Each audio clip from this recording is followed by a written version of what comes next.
and welcome to Yoga Jadra, or welcome back if you've been here before. Thanks so much for joining me for this short tutorial today. If you are enjoying these tutorials and classes, please go ahead and hit that thumbs up button and subscribe below. Today we're going to talk about the warrior poses, warrior 1, 2, and 3. We'll even briefly go into humble warrior.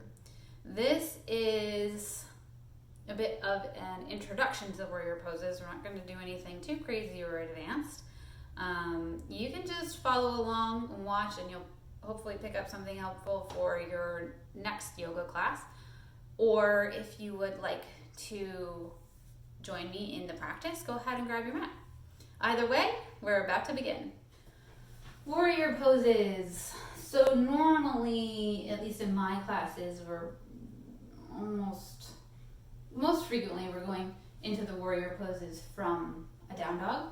But just for today, I'm going to start into Tadasana, standing mountain pose. I'll start with my hands on my hips. And I'm going to step my left foot back. My front knee bends, my back leg extends long. My front heel, for me right now, the right heel is in line with the arch of the left foot. That foot positioning is actually pretty tricky. It takes a lot of balance. So if you need a little extra support, if you're just starting out, you need a little balance, you can bring your feet a little wider on the mat, almost as if you're on railroad tracks instead of balance beam. Right? So they're a little wider apart. But eventually you'll work towards getting front heel in line with the back foot. You have even weight on both feet. If I was to knock either one of your feet out, you would fall over. You're going to bring support. You're going to have the weight distribution even. You're going to imagine pressing into the outer edge of the back foot and maybe even to the outer edge of the front foot so that we don't fall in. And on that note, knee placement is super important. I don't want my knee inside or outside. I want it directly in line with the toes, right? A little back is okay, but I never want the knee to go forward, over, beyond the ankle, because that puts way too much pressure on the knee, and it's going to be dangerous. So either directly above, making this perpendicular line, or if you're starting out, you can be a little further back.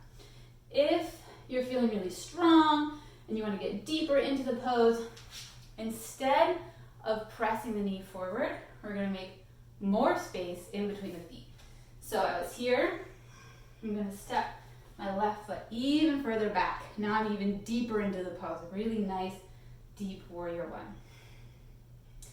I'm going to switch my legs, just so I can give myself a break and even things out. So I'm stepping back with my right foot. I've got my feet lined up, I've got my knee lined up. Here are my hips. For warrior 1, the idea is to bring the hips square to the front of the mat. If you had lights, if you had high beams on your hips, they would be shining out the direction in front of you. That's also pretty advanced, pretty tricky. So if it's not happening right away, no problem. But just thinking about that idea of bringing the hips square. Arms. So the legs make the pose. And in Warrior 1, you'll see lots of things happening in various classes. Maybe you're lifting the arch, or you're going down into humble warrior inside the foot, or whatever. But traditionally, Warrior 1 arms are extended long up overhead. Palms face each other. Fingers reach up high to the sky, but even as the fingers reach up high, you want to be careful that your shoulders don't shrug up like this. You want them to stay low in the socket. All right, here it is, Warrior 1. And we'll transition now into Warrior 2. Arms extended in opposite directions. So you can look at your arms, check them out. They're not too low, they're not too high, they're right in the middle. It's almost like there's a tug of war between your arms. the front person, the front tug is not winning, and the back tug is not winning. You're finding that space in the center. Tailbone down, top of the head up, just like when you're sitting tall, when you're in your Sukhasana. So we have this length, and again, you might get into your side angle stretches, or you might do something funky like your shoulder stretches from Warrior Two as well. But here it is, very traditional Warrior Two. Another thing to check, you always want to check your knee in Warrior Two, because a lot of times when we transition from Warrior One to Warrior Two, your knee will go in. Right, okay, so here's what that looks like from the front. And here, my knee is great angle. I transition to Warrior Two, and the knee goes in. I don't want that. Keep it same direction as your toes.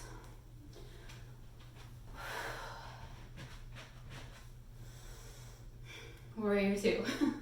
So that's, I think, true always.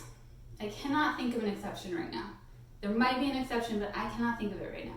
When you're in standing poses, knee same direction as your toes, always. Even here, my knee is going, if my toes, my knees are bent, then it would be in the same direction as the toes. This leg is long, but still facing the same direction. Okay, let's go to Warrior Three. So that was 1 and 2. Warrior Three. It's a balancing pose. You have the weight solely on one foot. I'm going to step back. I'm going to start with my hands on my hips. I'm going to step back with my right toe and lift up. Sorry, this is my left. I step my left foot back and lift up.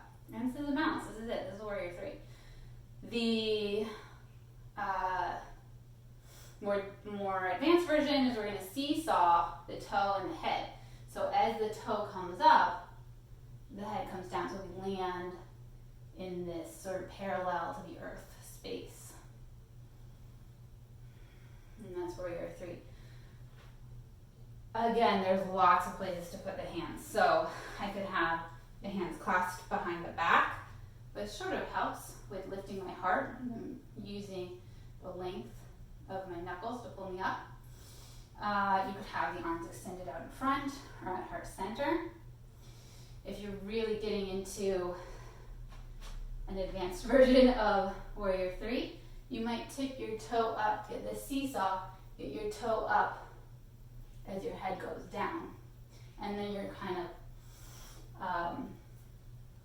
right on the edge of getting into a standing split.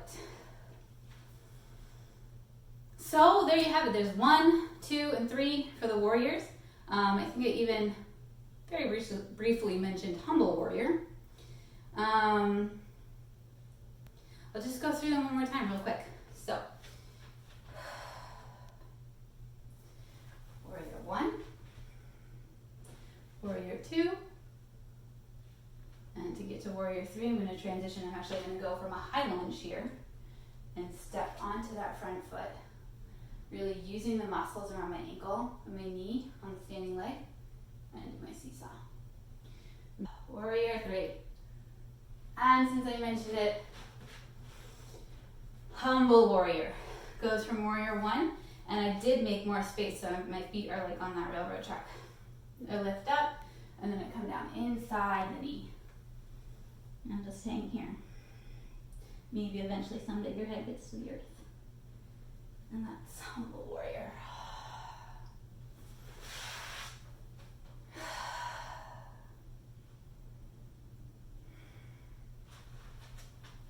Thank you.